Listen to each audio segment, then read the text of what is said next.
Good evening, boys and girls. Welcome to another live edition of the Highbury Squad. England draw against Hungary at Wembley. But you know what? Tonight we're going to talk a little bit more about other stuff. Here we go. Thanks for joining us.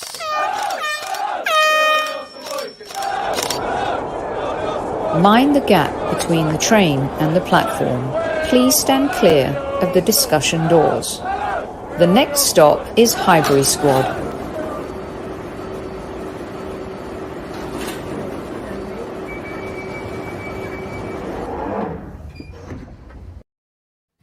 Good evening, boys and girls. Welcome to another live edition of the Highbury Squad. It's Tuesday. Usually it would be the Tuesday-ish club, but today it is not. That will return next Tuesday. So instead, we're kind of taking you down the pub as though you're hanging out with your mates. Speaking of mates, welcome back my podcast brother from another mother, Mr. Super Kev, Super Kevin Campbell.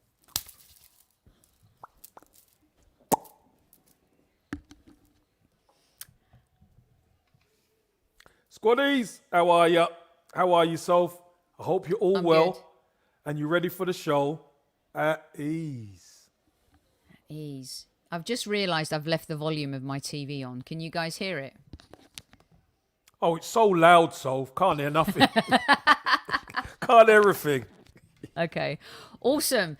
Good evening, everyone. Arnie in Iceland. Hello. Let us know where in the world you are. Hello, Lewis. Hello, the usual crowd. We got Mark. We got Matty K. Tayyib. Yeah, we got Newman's back in the Newman's house. Well, back. I think he's been very quiet. Tammy couldn't make it last night. She was bummed about that. She's back. Good old Rich, one of my favourites. No, we're not late, Tayyib. We said after the game because it said 1:35. What do you want, a yellow card? You're angling and have been angling for a yellow card for a few days now, don't you think, Kev? Hey? Well, they are the Squaddies. They do push the envelope. Come on, let's be real. They do. We got Mr. Bungle, we got Baxar, we got Soph, we got Sean, we got everyone, Kev. The whole gang's Where's here. my mate? Well, listen, I mean, I said to Mr. Potts, right, after the game. No, Mr. Waffles is the Mr. one. Waffles. Mr. Potts is my pal anyway, but where is Mr. Waffles? Listen, ever since that day, Kev and Mr. Kev, he's all about waffles. Well, He's no, all I about just waffles. want to make sure he's all right because he's a good one. Do you know what I mean? I feel, Kev. We got Static as well, always nice, in the house. Lovely. Nova Scotia. Wow. Oh, love a bit Wow. of that. Right on the edge of North America right there, Kev. Love it, love it, love Oh, it. man. Yes. Sean. Hi, Sean. Kev wants waffles. Where's Absolutely. Waffles? Rajandra, good evening. Tom, hello. Tampa. Yes. Like The Tampa. home of the goat. The home of the goat, Kev. Yeah, Magic Mike, he's already been in touch with me, telling me he's sending me cryptic messages, that Magic Mike, I tell you. He was at the game tonight. So Yeah. Yeah. He went for an early drink at Baker Street, didn't he? He went for Yeah, is it he the did. Globe? That big pub Yes. called the Globe or Yes. whatever.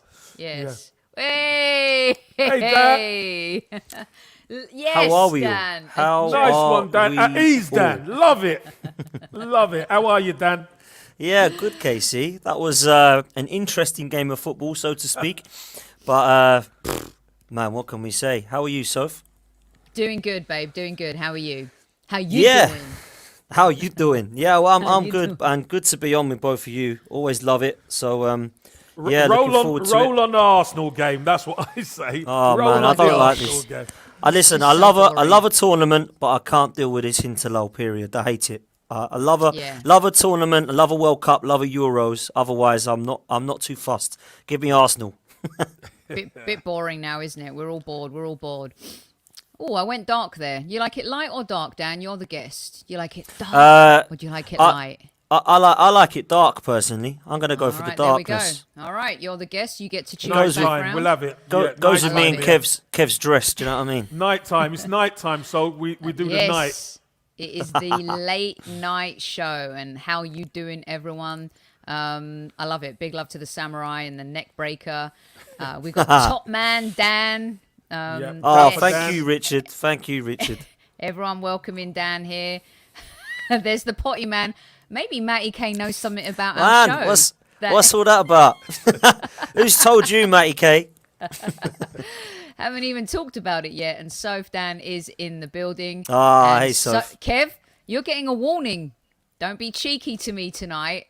Did you hear what happened last night, Dan, on the show? No, go on. I didn't see last night. Go on. Oh, okay, so go on, Soph. Tell him.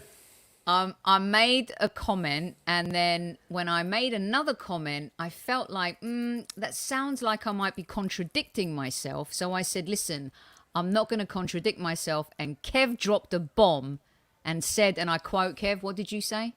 Well, you like to do that, You don't like you, to Soph? do that, Sophie, don't you? And then, Dan, I went for the book. Went for the book, Dan. Went for the book. Can you believe it? Went for the book. Everyone started screaming at me. Oh, And legendary. he escaped it. I do But I feel didn't you get a escaped yellow because, right. Dan, First Sophie's warning. the one who said it. It wasn't me. Sophie's the one who said it. Yeah. Do you know what I mean? Can't card yourself. Exactly. You can't card me if you don't card yourself. So too funny. kind of like a double jeopardy thing. Oh man. Yeah, Brilliant. too funny. We got folks from all over the world joining us in the house tonight, and I'm wondering, North Korea gunner. Wow. Wow. Wow. How did you get over the firewall? I mean, that is amazing. I love it. North Korea gunner. Welcome to the show. We got the Bronx. We got North Wales. We've got a little Tampa Bay. We've got Australia, and we've got Potsy fans in the house as well. Virginia's back. Everyone's here. Right, here we go. If Sophie were a president, she would be Baby Ham Lincoln. They're talking about the other Soph. So we've had to differentiate. They call her Little Soph, and I'm Soph. Just call me Grandma, for crying out loud. That'll help. That'll help. We got people on T side. We got Nigeria in the house, and yeah. So Very we love diverse. The Bronx. We love Very it. diverse. All right. I've got something lined up for you guys tonight. So usually we have the Tuesday-ish club, as I said, but David Hillier's decided to take another day off, which is, his PTO is running out. Let me just say that, okay? He's going to have to look at a meeting with HR when he gets back. Okay? Oh no. South London, Belgrade. It's one of those days. So this is the kind of football talk that you have down the pub with your mates. We've called the show tonight Down the Pub. We've got Potsy in the house. We've got Super Kev in the house. He knows a little bit about the Tuesday Club and what used to happen at the pub, but that will never be revealed. But these are the kinds of questions you ask each other. Talk about whether you're having an alcoholic beverage or a virgin drink. All right? So here we go. We're bringing in the rounds. It's the Arsenal happy hour. And the first 5 rounds are all Arsenal related. But then we have a bonus round. All right. So round number 1. Kev's getting the drinks in. In fact, Kev's put some money behind the bar for everybody. All right. Yeah. He always does that. We don't have to worry. Yeah. You know what exactly. I mean? Just put your hand up and the rounds coming. So that's cool.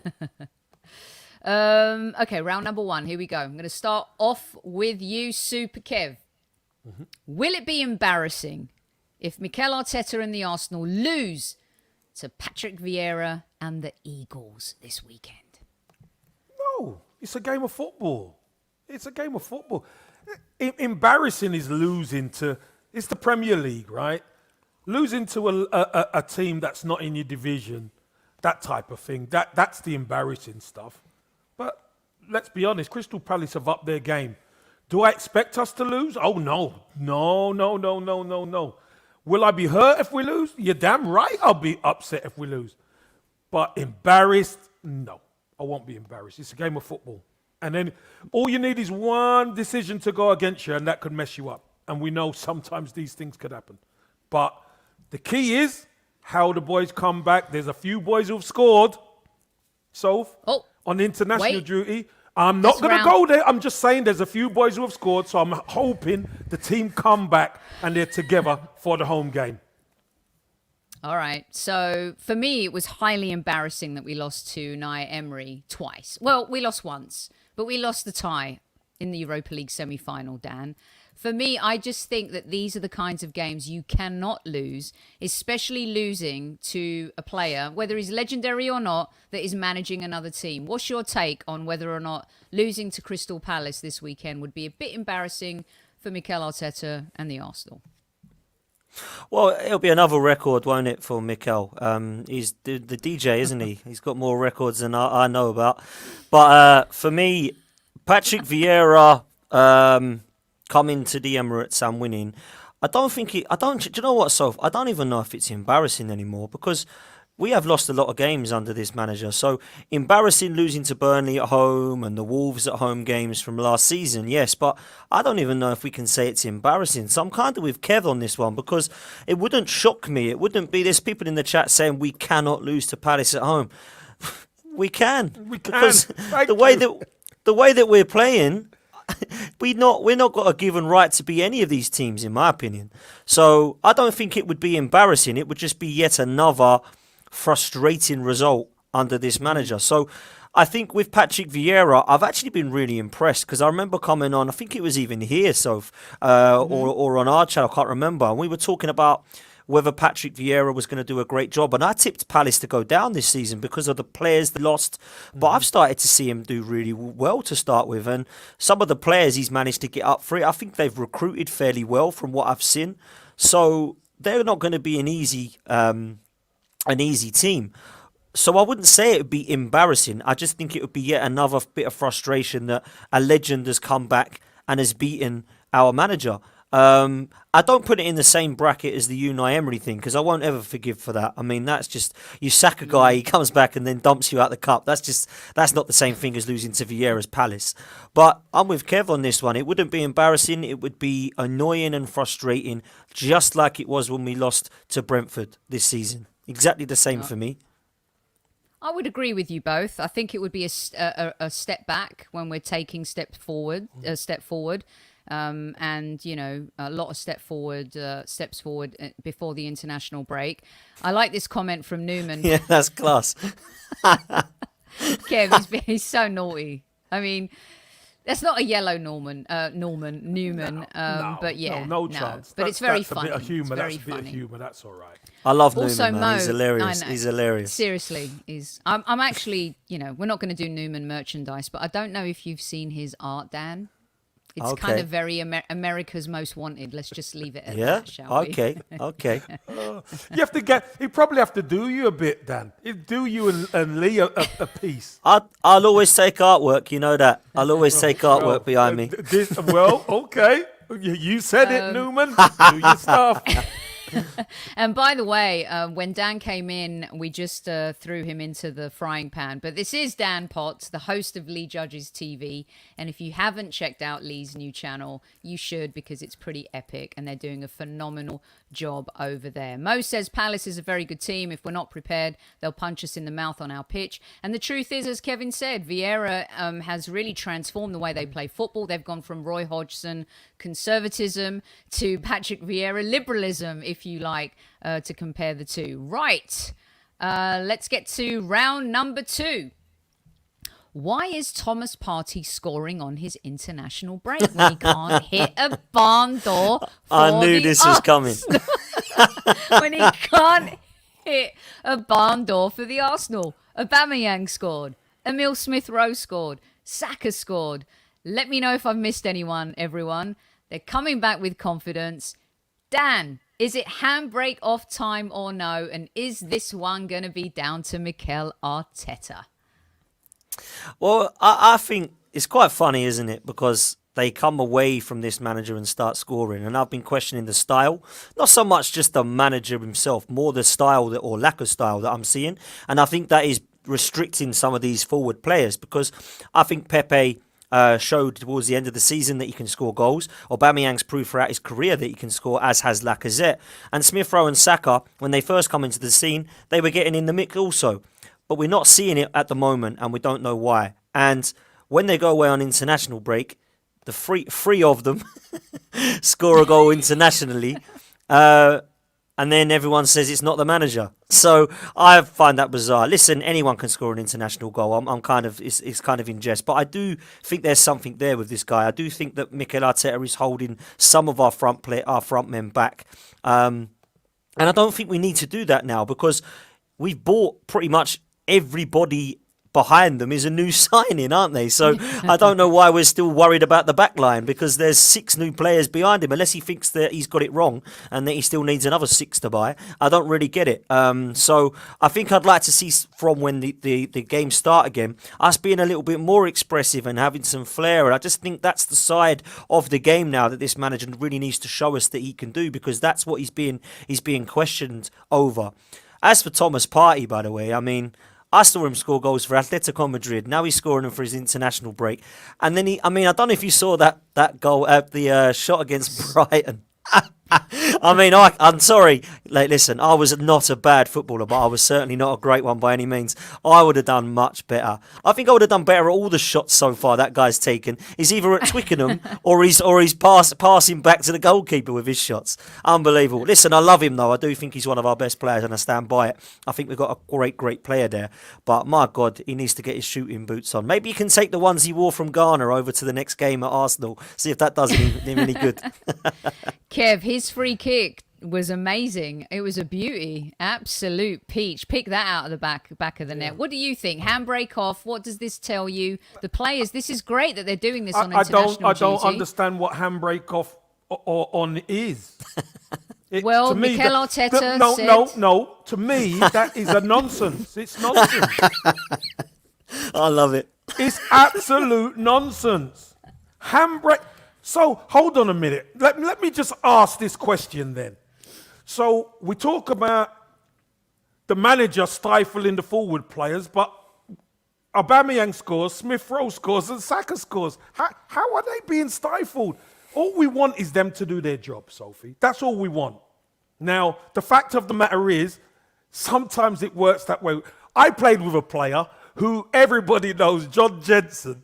It took him ages to score, didn't it? It took him ages. He kept telling us, I could score goals. In scoring training, come a match day, you might, I think Heath Rowe had problems with his balls going past the radar. It was unbelievable. He couldn't score, and then he scored one, didn't he? And I told you, it's unbelievable. But I don't think it's the manager curbing anybody. We just want them to do their job. We haven't been great. We've been okay, but we haven't been great as a team, especially going forward. We showed ourselves really one game, that was Spurs. Let's be honest. And we need to get our head in the game. That's what we need to do. And barring his not barring some glaring misses from Tottenham, in that second half, you could say that the Brighton game was tight. The Tottenham game in the second half was tight. And I wanted to put this comment up from Skipster. It's not Arteta that scores the goals. It's the players that cross the line. More words of joy from deluded Dan. This is a welcome departure. Welcome for to Super the deluded Kev, club, Dan, because I'm deluded. I'm deluded as well. Because he's deluded Super Kev for some people, Dan. And then here we go. We got Wayne. Arsenal not scoring's got nothing to do with Arteta. I just said my question is legit, because why can't they score for us and they can when they're away internationally? And I think North Korean Ghana, who I'm loving here, our team don't have the creative freedom due to the manager's structure of play. Hence why I included Arteta in the question, Super Kev. Yeah, for me, the problem for me is when you mention about a handbrake, there is no handbrake. I don't know where all this terminology comes from. He chose the terminology. He said it in a presser. That's why I used it. No, I'm in my saying question. I don't know where all this terminology comes from about handbrake. I know what you're saying. I'm just saying I don't know where it comes from. Mikel Arteta in a presser Sophie, said it's I understand. time to take... Yes, you've said that, Yes. but I'm saying I don't know where it comes from about having a handbrake on and players can't score because the handbrake's on for Arsenal. I just don't get it. We want players to do their jobs. If you're forward, we want you to create and we want you to score goals. That's what we want. Okay, well, let's see what happens when we get back. South Africa is in Ghana's group, but as a South African, I need Ghana to lose. Oh, Brandon. no. Okay, that's fine. Oh, wow. We got some ruthless folks in this chat. You, I love it. My goodness. I love it. Absolutely love it. Dan doesn't have an agenda against Arteta. He just loves his club and he wants the Arsenal to win. And you know what? He would welcome Arteta succeeding because if he does, the Arsenal does. Right, Dan?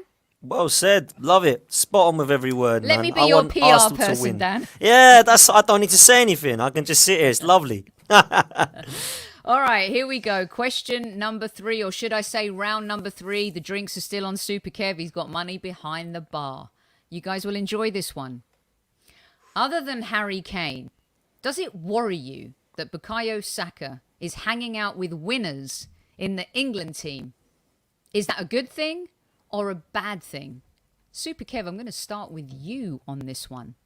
It's a good thing for the next 24 months. I could tell you that much. It's a good thing, being around winners, etc., etc.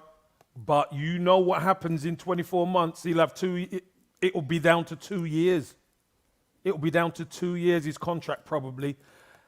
And if we are not where we need to be, then him looking around at that England squad and dressing room, he's going to be around people who have won more silverware. You know, that pining might just attract him. So, yeah, I think it's a good thing for the next 2 years, max.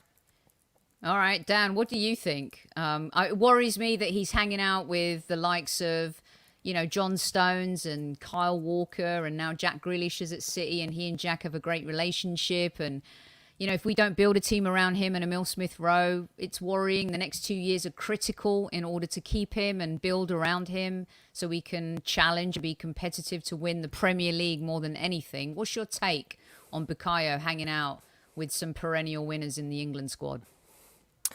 I like it because he needs to be around success, in my opinion. And unfortunately, if it ain't going to be at Arsenal, then as a player, he needs to be around success because he's a top quality player. I would love to see him stay at the Arsenal for the rest of his career.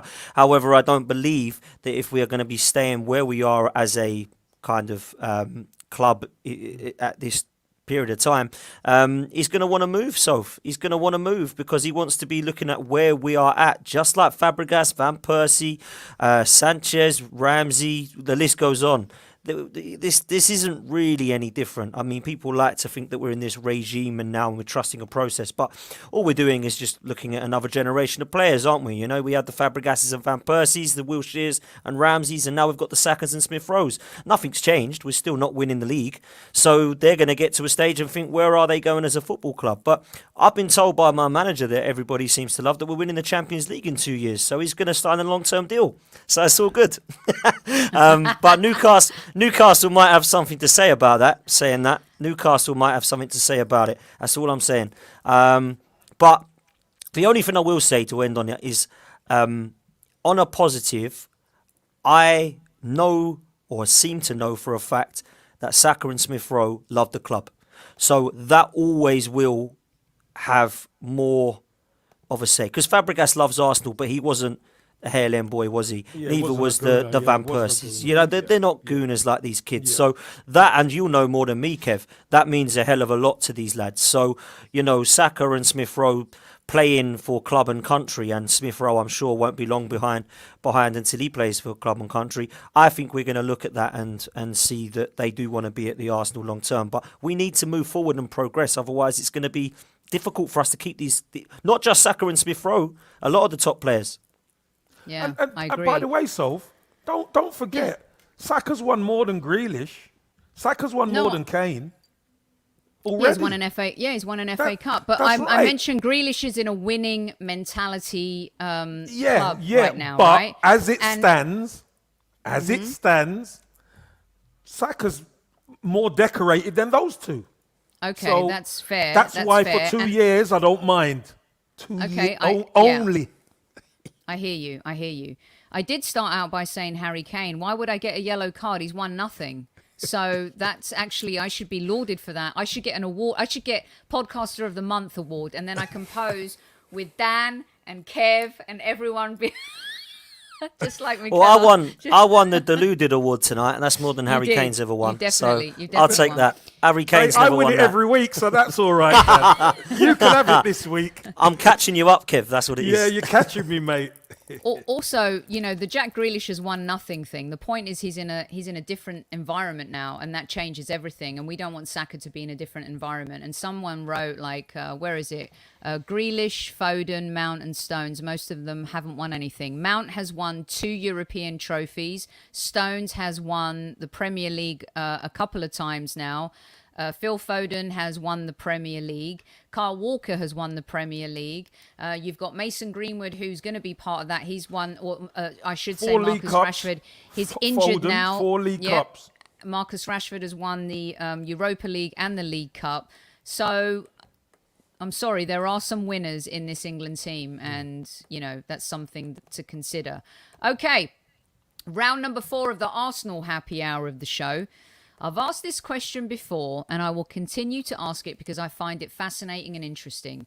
Saka scores for England during his international break. Emile Smith-Rowe scores for the under 21 side. Emile Smith-Rowe, his pace for that goal, Roadrunner, it's kind of lit the Arsenal social media on fire, Kev and Dan, because everyone was like, wow, has he always been this fast? So my question to you guys is, and I'll start with Dan. It's a little bit like Sophie's choice. Which one of my children do you love the most? Here, take my daughter. Which of the two will have the better career? Saka or Emile Smith-Rowe? Dan Potts, you first. So I went for Smith-Rowe to have a better season than Saka this season, because I think that Saka, we've kind of... Do you know when you get those typical performances? We've kind of seen it with Thomas Partey this season. When he's played, he's just always kind of been good, apart from the last game. I think it was against Brighton, where I thought it was quite poor. Yeah. He's always been pretty good. So we kind of... No one mentions Partey. Like the North London derby, by the way, he was exceptional, but everyone talked about Xhaka. Why? Because Xhaka's never exceptional, but he was that day. So don't talk about Partey, who was actually better than Xhaka. They talk about Xhaka because Xhaka all of a sudden is good. So it's a bit like that with Smith-Rowe and Saka. He's now going to get his chance this season, and we're going to see Saka and Smith-Rowe together. Everyone's going to go, wow, look at Smith-Rowe, while Saka carries on doing his thing. But actually, as an overall career, I think Saka gives more. I mean, I have seen some good players. I've had the pleasure of seeing some good players at the Arsenal, but I've actually seen some good players of his age. He's got an incredible amount of skill and technique for his age. I think we underestimate that sometimes with Saka. What you see him doing for club and country now proves to me that he is going to have an unbelievable career. Smith-Rowe isn't quite there yet, but I do believe that he'll get there. I absolutely love what Smith-Rowe does in terms of his mentality, and I love that drive when he's on the ball. He's completely different to Ødegaard. Ødegaard's a kind of a glide and a flick player. A little bit more like Mesut Ozil, just not quite technically as good. And obviously you've got Smith-Rowe, who is just that... He's that workhorse, that a drive. I don't know if you know what I mean by drive, but he drives at that defence, yeah? That's what I absolutely love about Emile Smith-Rowe. But if you had to ask me, I would go with Bukayo Saka because I think he's got more to his game, and I think that he can play in a lot more positions. I know Smith-Rowe's sometimes taken over to the left. Saka, you could put him in centre-half and he'd give you 100%. Do you know what I mean? I've seen him play right back, right wing back, left wing, right wing, number 10, in centre midfield. That kid is epic. So I'm going to go for Bukayo Saka. Kev, there are a few people in chat who are talking about Emile Smith-Rowe and, the fact that he's injury prone. Bob thinks that, mark his words, ESR is going to be on the plane to the World Cup. There's no doubt it's not done just because these players are playing in the qualifiers right now. There's plenty of time and space for players to get themselves on the plane. We've seen it before and we will see it again. What's your take on these two and your answer to the question? Yeah, it's a good question. I just think the area where Emile Smith-Rowe is going to probably be best is in that just in front of the centre midfield, where he'll have room to manoeuvre. On the left, it's okay, but having room to manoeuvre is going to be important. How he looks after himself is going to be important, etc. For him to really develop his game, I think is going to be really, really vital. I think Bukayo Saka though is the one. He's it seems quite effortless to him to be able to play, to be able to receive the ball, to beat people, And one thing he is a lefty. Always a little bit more time, always a little bit more elegant. Two very talented Highland boys who have come through our system. I just think Saka, for me, has a bigger ceiling right now, and we're only talking about now. I think Smith Rowe's ceiling can be huge. He could be a huge player for the football club. But I just think Saka sneaks it. Yeah. He's definitely ahead right now in their career trajectories, but anything can happen. And my response would be maybe they both... how wonderful if it's an Henri Bergkamp situation. How wonderful would it be if it's an Ian Wright, Kevin Campbell situation? How wonderful would it be if we have this duo just take us through the next 10 years and do it with the Arsenal, because they're both so talented and they both can have illustrious careers, Kev, and they're the most exciting players that we've seen at the club for so many years. And I hope that we do the right thing, because they're so special. That's when the sky will fall at the Arsenal Football Club. If we fail to build around them and do the right things around them, and fans will have every right to be reactionary to that. Well, the building's going on, isn't it? The building's going on. Let's hope so. No, the building's going on. One thing I will say, if Bob's going to be right and Smith Rowe's going to be on the plane, Smith Rowe is going to need between 8 to 12 goals. If Smith Rowe gets 8 to 12 goals, that means Arsenal are going places. So I don't mind that. I don't mind that statement, Bob. I don't mind it at all. Indeed. Let's see. We have Gunnar Russ is in the house. Shout out to Gunnar Russ, a good friend of the show. Nice one, Russ. I think he's giving crap for to Dan already, but he's also asking about goal scorer. I believe he had a question up earlier, and I think we all agree. Having had the conversation about everyone scoring on international duty, it's going to be the number one thing that we've got to take care of business when everyone comes back. And Arteta is going to have to be a little bit more daring. Okay, this is round 5, the last of the Arsenal happy hour round. Here's an interesting one for you guys. Will Aubameyang score more goals this season than every other Arsenal player combined? Kev? I'm going to start with the striker. I'll answer it straight away, no. Because part and parcel of what we've got to do as a team is share the goals around. We have to. We cannot just rely on Aubameyang anymore. Those days are over. So we need Smith Rowe to chip in. We need Saka to chip in, which is what we asked, especially before the Spurs game. We need goals from midfield. We need Odegaard scored one. We need him to get probably between 5 and 10. We need Gabriel and we need Ben White or, Tierney maybe to get on the score sheet a few times as well. Just so other teams don't just zero in on Aubameyang to shut him down. We need Pepe when he plays to get his quota. Martinelli at time we need to get his Lacazette if he's going to play. We need to share this thing about, Sophie. It makes us a better team if we share the goals out. So I don't think Aubameyang's going to outscore everybody else. No. Dan, what's your take on this one? Because, there's a lot of questions. I didn't have a question about Martinelli, but there are a lot of Arsenal fans that are worried about Martinelli and how this team is shaping up and how there might not be, a place for him. I still believe that he has a role to play in this season, for sure. What's your take on Aubameyang and the ratio of goals between him and the rest of the team? Well, I'm with Gunnar Russ massively there in the chat. If he's going to score more goals than everybody combined, we're going down because that is a serious worry. If he's going to be the only one scoring our goals, I did say a couple of seasons ago before he had that terrible season last season that I did some maths and we were going to be 16th the previous year before. The year that we won the FA Cup, we would have been 16th in the league without Aubameyang. And without Aubameyang's goals last season, which was, the first few months of the season. We were actually 15th in the league before we turned it around at Christmas against Chelsea because he wasn't scoring. And then he started to kind of get a bit better, and I think he sorted a bit of his head out. And he ended the season all right, Aubameyang. People will think he was poor all last season. He actually scored 10 goals in the last 13 games.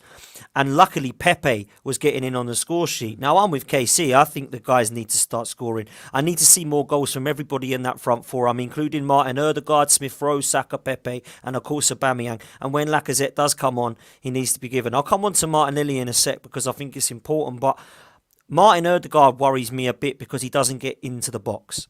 He's more than happy to stay out it and try and find someone, but he does actually need to find somebody. So I don't think we're going to get 10, 15 goals from Martin Ødegaard. I'm not so sure we're going to get 10, 15 goals from Saka or Smith Rowe. We might get that combined this season, and that'll probably double what they got last season, which was only 7 goals. So it is a worry, Soph, massively going forward. As for Martinelli, I just don't get what it is with this manager, but for whatever reason, he doesn't see him fitting into this team at the moment. Now, whether that's because he doesn't rate him or he's not right ready or he's not been pressing him in training, nobody actually knows the real answer for this one. But I would not mind if Gabriel Martinelli couldn't get into this side because everybody's banging in goals. And taking one of these guys out means we're not going to score goals. And that just isn't the case. So, is Martinelli now behind Lacazette and Aubameyang for the striker position? Yes. Is he behind Saka and Smith Rowe and Ødegaard? Yes. Is he behind Pepe? Yes. And the other night, Maitland-Niles got on instead of him. So, why are we now looking at Martinelli as the kind of 6th or 7th choice when under Unai Emery he scored 10 goals, and let's be honest, nobody was calling for Saka or Smith Rowe because they didn't know who they were. They were all calling for Martinelli's to come on because he was scoring 10 goals under Unai Emery, playing in different positions. Now his injury, people say, has potentially, it must, because he's not getting on the side in the side, that must have affected him long term, and he's not the same player. I don't know how anyone can say that. They've not seen him training. We've not seen him on the pitch. So I just want to see him given a chance. The rumours are, and I believe the international break has put a lot of rumours out, if I'm honest with you, but the rumours are that he's unhappy. Now, whether he's unhappy or not, I'm not so sure. But I tell you what, he definitely won't be happy sitting on the bench. Because if his attitude and mentality is as good as what we think it is, he's going to want to be right up there. Because I believe, and I don't know what you two think, his ceiling is massive. As high as Smith Rowe and the Sakas of this world. I just want to see him playing so we can try to work out for ourselves what it is that is or isn't working for Martinelli. So I hope to see more of him over the coming weeks. Yeah, and I mean... One thing I will ask. Go on, Kev. One thing I will ask. If Martinelli's going to get a game, let's say for that team against Spurs, which was probably, rumour has it, our best team, right? Mm-hmm. Who do you drop? For me, I would drop Martin Ødegaard, put Smith Rowe 10 and play Martinelli, Saka and Smith Rowe, and you've got your front three that you believe is your future going forward. That's what I would do. Some people say that's harsh because Martin Ødegaard is an amazing player, and I would say it's great because it's competition for places. That was the way I would do it if Martinelli was to get a game. If he's coming on, different story. Obviously, you use him as a sub, you take one of the 3 off whoever's tired. But I just want to start seeing him play, even if he comes on for 20 minutes, Kev, that'll do. We're not seeing anything at the moment of him. Yeah, and remember, Kev, you mentioned this in Kevin Says a couple months ago. Where's everyone screaming for Martinelli now? For Martinelli. And the truth is, though, and there are a few people in chat, and this is a bit of a bonus question, would you loan Martinelli to Newcastle in January? Potentially, yes. Because, do you know what? He's a young man learning his trade. He needs to play. Oh, my heart just broke in a million pieces. You know, he needs... Sophie, if we want... Let's have it right now. And we know it was a difficult one for Martinelli and Ballon, that Brentford game, first game of the season. We were awful. I admit we were awful. For me, Martinelli's not ready. He is not ready. Him and Ballon, as far as I'm concerned, need to get out on loan and get playing week in, week out. Get some momentum. Get football in their head and legs. Then they'll come back better players. As far as they've got the talent, that's for sure. I think Kev, people Balogun needs men's football for sure. Martinelli, I think we're an injury away from Yes. needing personally. So I'd keep Martinelli. Balogun needed to go. I can't believe that he's still at the club. I mean, why is Yeah, he I in the agree back with in the that. under 23s? You're going to keep Laka and Eddie. You've got to get Balogun playing men's football. So I think Martinelli has a chance to still be around the squad and play some games. Balogun needed to go out on loan, man. Yeah, I think we all agree on that. The thing with Martinelli is that he's overcome the injury. You know, this excuse about him maybe not being ready. No one thought ESR would be ready. There's a lot of players that, you know, we've had players that have come in that haven't even played in the Premier League. And for me, we've seen him. We've seen what he offers. And I agree, he's more ready than Balogun right now. And he was more than ready under Emery as well, as Dan said too. So I would not send him out on loan. I totally agree with Dan in the sense that we're one injury away from him being needed in this side as well. So I hope that he does get his chance. Right, that's He the won't get in the Arsenal side. He won't. He won't start, no. Well, How's he Kev, gonna the start? season is long. It's only October. No, I'm talking about, well, we can only talk about now. No, but he can doesn't only even bring him off the bench when he's on So the that's bench. what I'm saying, he's not going to get in the side then. So Because clearly there's an issue people- there. No, why does there have to be an issue? There's people ahead of him who are more experienced. But 'Cause why we're wouldn't he give talking him about- Well, we're Pepe talking can about get in this Pepe's side, on and the everyone bench. complains about Pepe. Yeah, I No, mean, but Pepe's on the bench. I think there's still a role for him to play. We're in the FA Cup, the League Cup. I'm we're not in the saying that Premier there's League. not, but I'm saying to start. Martinelli to start. Would it be more beneficial for him in the long run to go out on loan? Maybe, maybe not. But as you said, Dan, you said, you know, he doesn't even get on the pitch, so you would love to even just see him for 20 minutes. Yeah. You know, but It's is, so funny is how- that what's best for him in the longer run?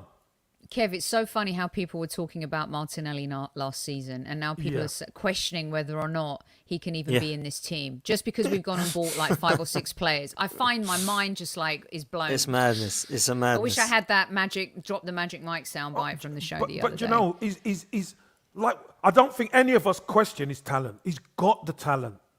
He has the talent. The key is he needs football. Well, I mean, he showed he can play decent football. Everyone lauded him after that run and goal against Chelsea. He was the hero. He was the future. He was the Of one. course. And Of now course. it's like, you know, the He's image not ready of now. everyone. Now and But now he's yeah. I don't think he's ready to start week in, week out. Just like I don't think It's not Balogun's even ready. week in, week out. It's not No, even week that's in. my thinking. I can't speak for you or Dan, Soph. I can only say week in, week out, he's not ready to start. We need players to be in that position that if the opportunity comes, they're ready to play week in, week out. We've Well, got just to a few prepare them. Just a few months ago, everyone was talking about these 3 being the future of Arsenal, and all of a sudden, one is surplus to requirements, and the other 2 are like whoa. golden. Who said surplus to requirements, Sophie? Well, you just Come on suggested now. he go. You said he should go on loan to Newcastle, Kev. I asked. I the said he question. It should. wasn't a I trap said he question. should go on loan to learn his trade, just like Saliba. Saliba's on loan. Are you seriously now saying, Arnie, that Martinelli was only good in 1 game? And that I mean, it blows my mind, the I flip-flopping. don't get this, man. I don't get this. I What don't- is wrong I with don't either, Martinelli? Dan. What? I don't get No, it. there's I don't nothing understand wrong. it. Hey, there's nothing wrong with him. Nothing. He is a talented player. But you know what? I want him ready. I want him ready. Because you know what? I really hope if he stays and he gets 20 minutes there, 10 minutes there, that's enough. But I don't think it's enough for him. What is this? Martinelli's not ready now. Last season he was the messiah and the answer to all of our problems, and now Martinelli's not ready. I just don't buy this at all. And like Soph says here, why doesn't Arteta bring him on 70th minute for some game time against Exactly, Brighton? Soph.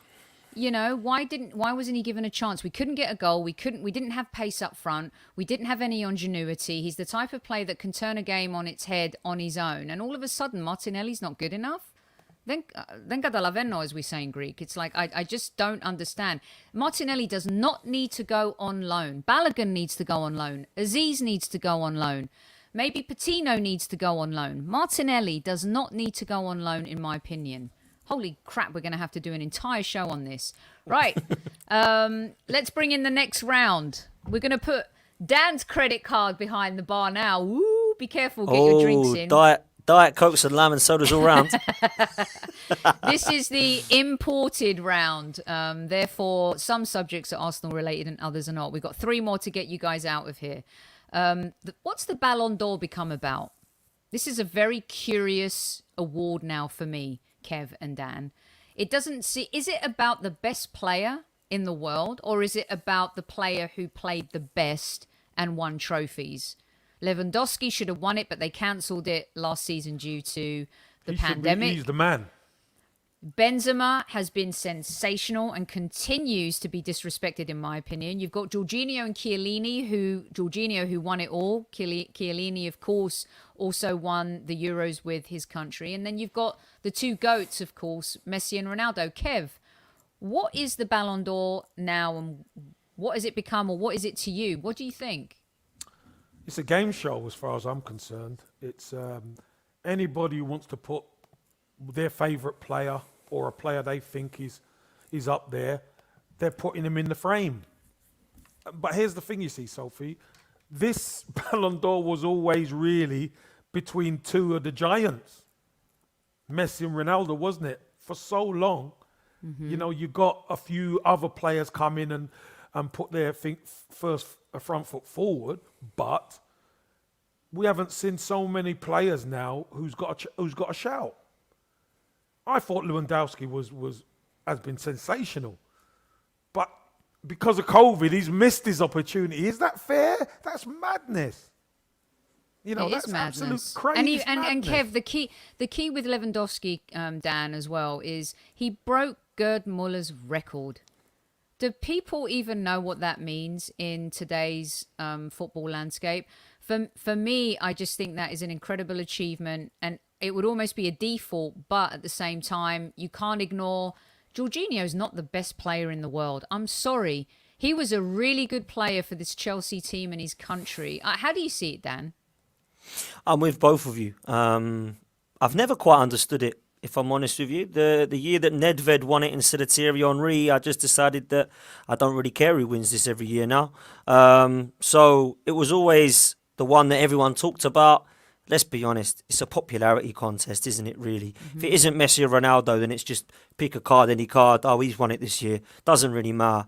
Lewandowski, by the way, is one of the most under-talked about strikers ever, isn't he? I mean, like, we're talking about one of the best I've ever seen. One of the best number 9s in the world currently at the age of 32. Give me him over Harry Kane now any day. I don't care if he's 32. I'd take Lewandowski any day of the week. Yeah, this guy is outstanding. And has been for how long? I mean, Christ, for Dortmund and for Bayern Munich. So, like Kev says, proper harsh that didn't come about. So for me, I look at that, who's won it over the years.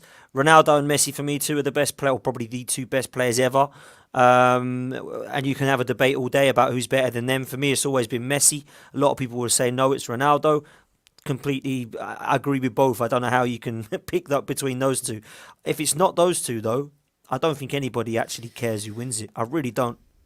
Yeah, I think it's become, I'm not saying it's become irrelevant, but it's definitely become an award that is questionable in the sense that you shouldn't have to win trophies to win the Ballon d'Or, Kev. You shouldn't. It should just, I just find it really difficult to believe that Jorginho could win the Ballon d'Or when you've got the kind of talent. And Benzema, totally disrespected. And I'm not being funny. Another player, you guys might not want to hear it because he plays for Liverpool, but Mo Salah, what does he have to do to get some respect in this game?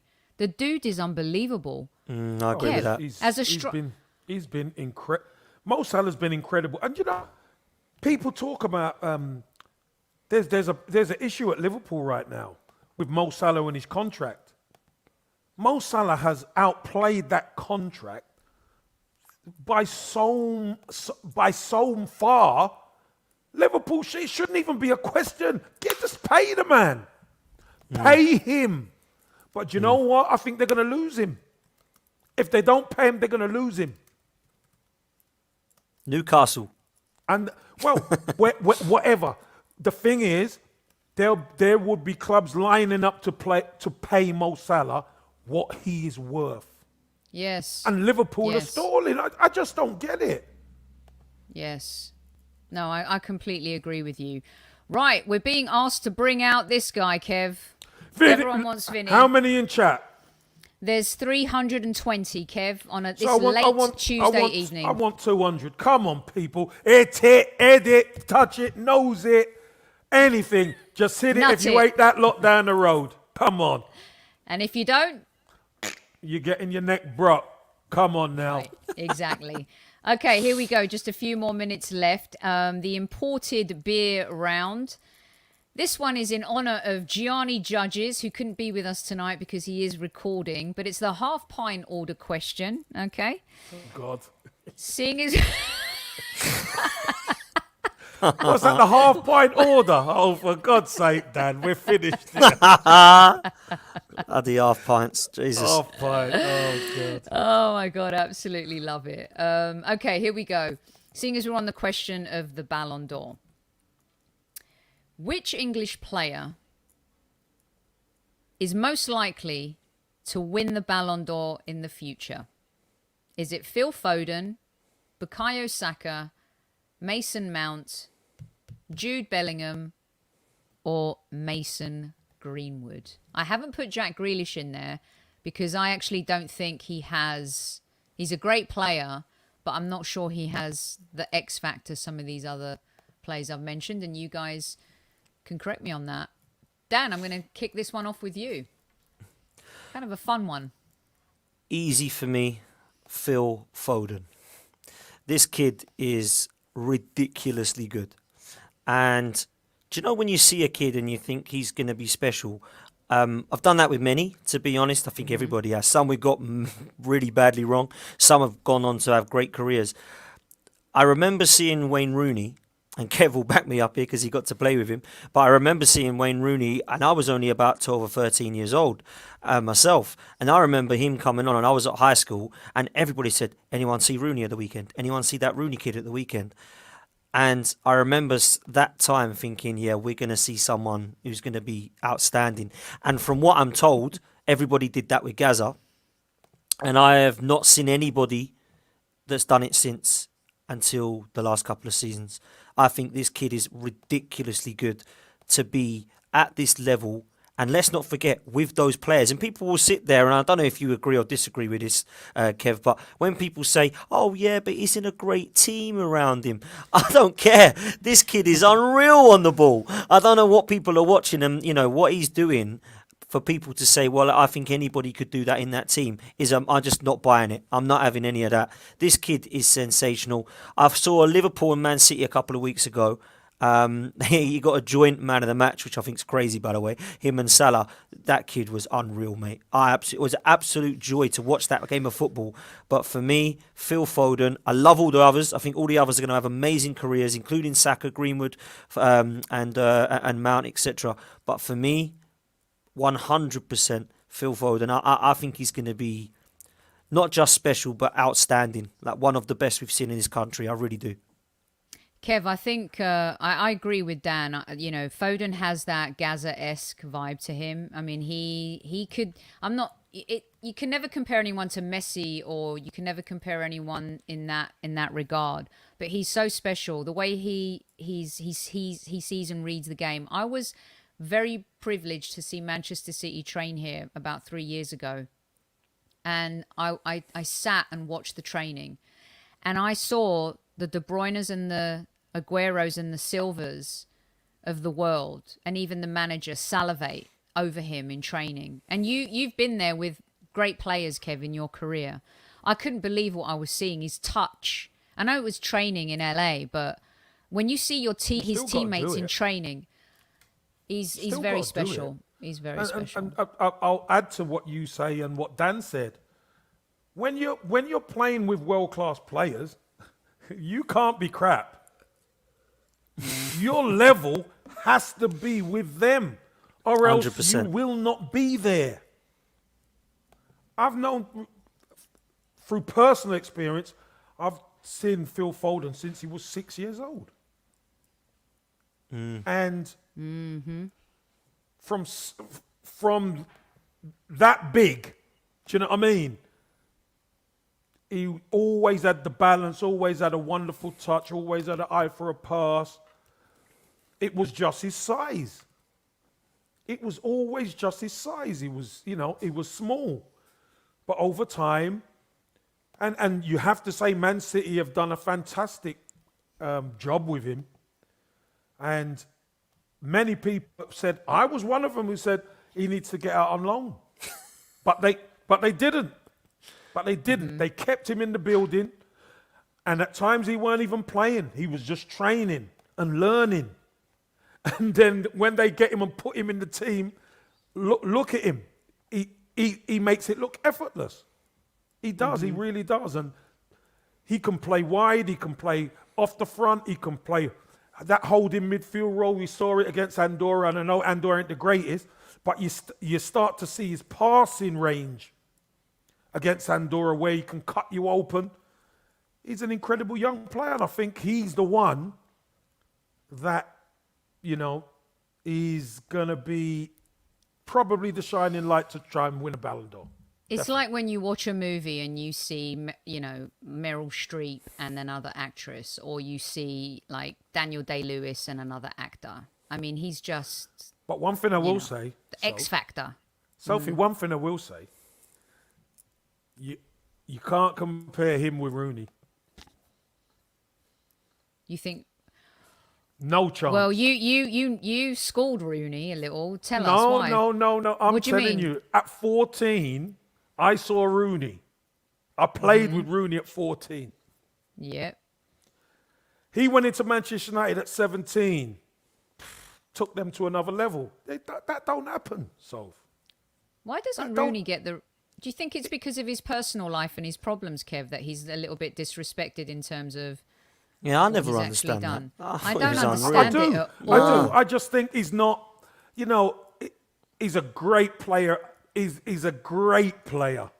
And look what he's done in the game. But he's just not everyone's cup of tea. He's not. You know what it is too? And by the way, Gianni Judges is joined in chat. And we just want to say good evening, Mr. Gianni. Hope you're wearing your shades on the train ride home. This is the question. It's the Gianni Judges half pint round question. So be sure to get stuck in. Thanks for joining us, Lee. He was invited, but he's a busy man. We're all busy. Just saying, Lee. No. Listen, Kev and Dan, I'm going to say something and I hope everyone takes it in the spirit of which I'm saying it. Wayne Rooney isn't as marketable as David Beckham. Yet David Beckham gets all the lauding and has had half the career of Wayne Rooney. Yeah, you're right. And he's married to a Spice Girl. That helped. Mm-hmm. That helped because at the end of the day, it's about numbers, it's about money, and selling magazines and footage and video and links and social media starts exploding and. You got kind of the perfect couple, haven't you? Yeah, so. I think this gets lost in translation a little bit, Dan, too, because everyone starts asking about his World Cup. I mean, he had the metatarsal injury. That team. I'm not being funny, but if England had better people would say, well, they had Fabio Capello, they had Sven. But if they had a Gareth Southgate at the time, that golden generation, maybe things would be a little bit different, Dan. I just don't. I think they kept going for the big name because of the big name players. And I just don't think they set that team up for failure, Kev.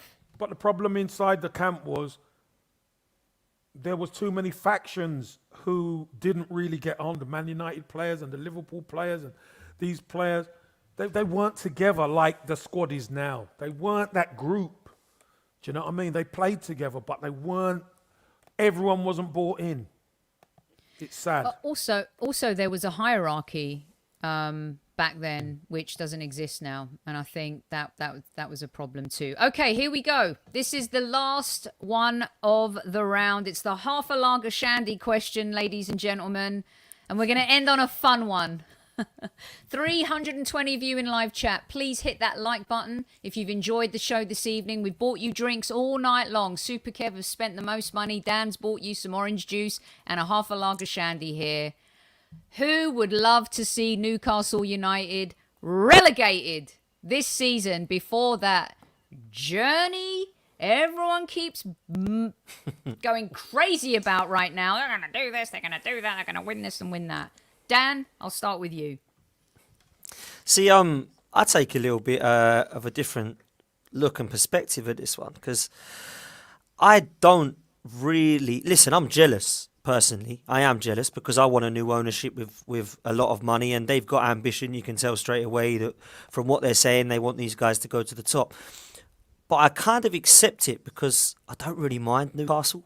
And also, I think their fans have gone through such crap over the last 10 years under this absolute clown of an owner that I could accept it more than I can Chelsea and City, because their fans are loyal, their fans have stayed true, their fans are passionate, they're full every single game. Newcastle's stadium is outstanding, unbelievable atmosphere. So I think, do you know what? The people in Newcastle support Newcastle. The players that are there have not been good enough. And I also feel that Steve Bruce, as much as he gets so much stick, I don't really think it's deserved, you know. I honestly don't think it's deserved. I looked at a stat yesterday, and of all the Premier League managers in terms of their winning percentage, he was like 6th or 7th behind Moyes, Redknapp, and obviously the Wengers and all them of this world, Ferguson's. So is he really that bad a manager? What he did with Hull, what he did with Villa, what he did with Birmingham, what he did with Sunderland, and he's managed to do his job at Newcastle okay, because trust me, they ain't going to get 8th or 7th, are they, in this league? So as much as I don't really kind of care, I can accept it because it's Newcastle, who are a club that I don't hate, and they're a club where they've got a good fan base, and I think fair play to them. It's the way forward now. If you want to compete with the big boys, that's what you got to do. You know, Lee Judges said it on our channel. Hello, Newcastle. Because trust me, they will win. Everyone said Chelsea will never overtake Arsenal. 15 years, they've won a hell of a lot more than us. Manchester City will never be bigger than Man United, and then they thrashed them 6-1 at Old Trafford. And they've won, what, titles in the last few years, and Man United haven't won one for 8. Trust me, Newcastle are the next ones. Give it a couple of years, they'll be winning things. They will. It's the way it is, unfortunately, now. Money's taken over. Money buys you success. PSG have got Messi, Neymar and Mbappe now because they've got money. It would have been the same if Marseille had that money. It'd be the same if Tottenham had that money. It'd be the same if Arsenal had that money. Everybody that gets taken over by billionaires will always be successful as long as the owner has got ambition. And unfortunately for us, we've got a billionaire without any ambition at all. Kev, what's your take? I would love to see them relegated. What about you? I wouldn't. I've got a lot of friends who are Newcastle fans. You know, Geordie Pete and his dad and family. Great place to play football. Very knowledgeable people. You know, people talk about fans sticking with the club. Dan's right. They have stuck with the club through some horrible times. Been relegated previously. You know that. They've had to suffer, come back up, rebuild, etc., etc., etc. You know, it's the authorities that have been keeping them away from actually getting this done a couple of years ago. Now, it's not just going to happen in a year or 2 years, let me tell you that, because of financial fair play, etc., etc. But what they're going to do, the area needs investment. Not only the club, the actual whole area. The owners are going to come in and they're going to make a difference in that city. They are. They really are. And I think it's going to be great. The fact of the matter is, nobody has a divine right, even if you've got billions, of what you're going to do. Because that don't mean you're going to win. Because you can buy the players but not have the same camaraderie, not have the same impetus. But what they're going to definitely do, they're going to invest to make them better over time. And you know what timing is like? As some of these squads now starting to maybe dwindle, it might just be time where there's other teams who who are younger, a few years where you get that move from teams who are coming from behind. So it's going to be interesting. They're going to have to break the bank and pay players a lot of money to go up there. That's for sure, because of the infrastructure. Yeah. No, and Bob, I did feel the same way about City. Irrelevant club, small club, doing big things. Chelsea were winning before Abramovich came. They won the FA Cup, won the League Cup. They did well under Hullet. They had Vialli. They had Ranieri. They did fine, right? And it's not about jealousy. I wouldn't want these owners at Arsenal. Absolutely not. No way. Not for me. But I think that Newcastle fans think they're entitled to something. I'm so sick and tired of hearing about Newcastle fans are so great. Oh, yeah. You know what? Leeds fans are great. Arsenal fans have been great. There are a lot. Everton fans are amazing. Okay. Liverpool fans are incredible. Man United fans are great. Is this whole notion that they win an award because they have great fans? They've abandoned their team at times too. They complained about Mike Ashley and the way he ran his business and that he was, this guy that was doing bad things and stuff like that. The fact that they feel entitled to something when they've been irrelevant and won nothing since the league since the 20s and the FA Cup since the 50s. This is the most bogus thing ever when it comes to everyone thinking, oh, it's great for Newcastle. Why? We've seen Aston Villa be relegated. Incredible club. Nottingham Forest, Kev, one of your ex-clubs. Phenomenal club. Amazing supporters. Leeds United were in obscurity for so long. You could argue it's so great to have them back. Great supporters. This notion that they act privileged, like they deserve... No one deserves anything. And you know what? I would love it if they got relegated. Love it. Yeah, I just think Sorry. they had a... I just think they no, listen, we're not... They are great supporters, and we're not saying they're the greatest supporters, because everyone has got great supporters. But they have stuck with their club. Every fan has. But every fan has. But their plight has been... It's not that... We know Mike Ashley wanted to sell the club.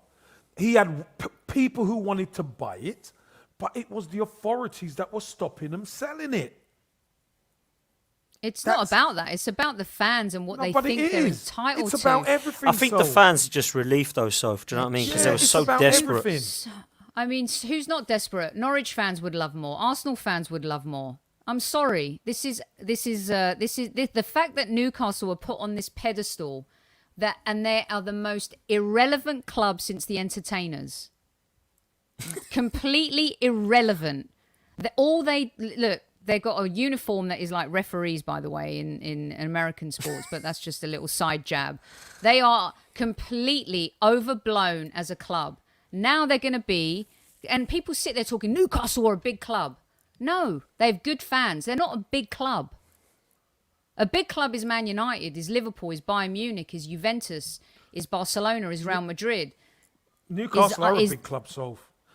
Let me tell you this. When let me just tell you this. Let me just give you a stat.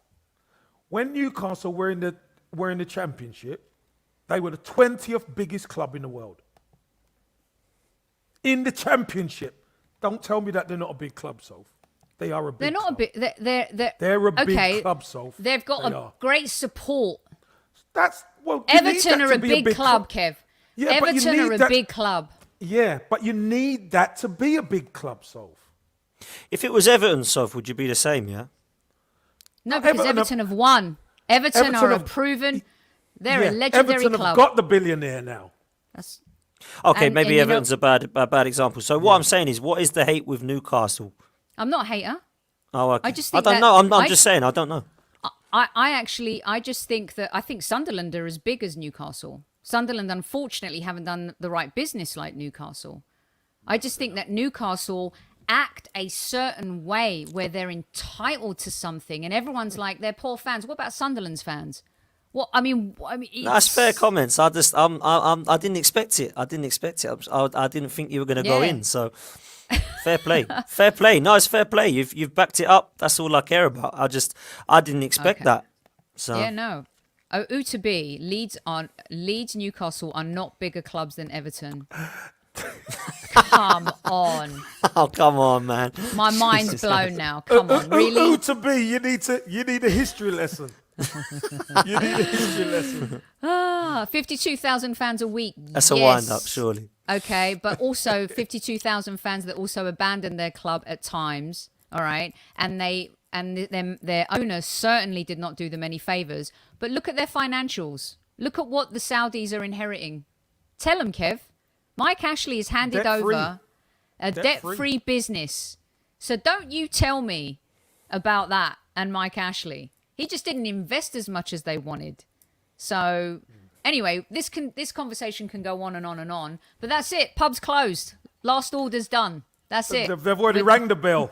I think judges rang the bell. Walked out without paying.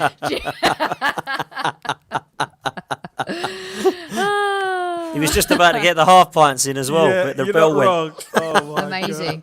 Listen, we've seen the damn United. Leeds are a club that has won and has been illustrious, but they're not as big a club as Everton, in my opinion. That's it, because you've got to look at what they win, right? So drink up, everyone. No last call. Everyone wants a last question. That's it. We're done. I'm sure. Dan, let everyone know where they can find your wonderful, wonderful stuff. Cheers, Sophie. Always a pleasure. Great speaking to you as ever, KC. If you want to come follow me, you can do on Twitter and Instagram at DanArsenal87. Head over to YouTube if you haven't done so already and like and subscribe to Lee Judges TV, and you see myself and Mr. Half Pint himself over there regularly. So please do that, and make sure you like and subscribe to this channel as well, man. Absolutely amazing content and great seeing the same faces coming back every time, which you know you're doing something right, guys. So congrats to you both, and thank you for having me on. Excellent. Thank you so much. I went overtime. I told Dan it'll be a nice, swift 45 minutes in usual form, Kev. Nah, it's cool, man. I love it. Hey, Sophie, and it was 45 minutes. Don't forget, Soph.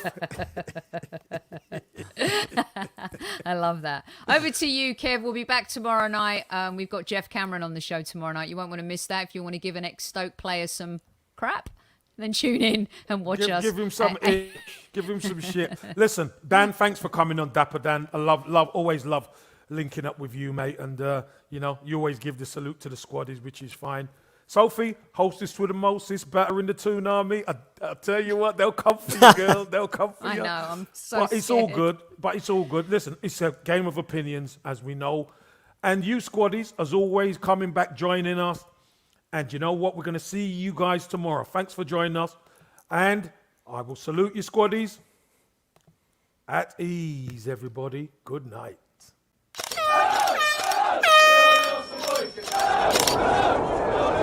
Mind the gap between the train and the platform.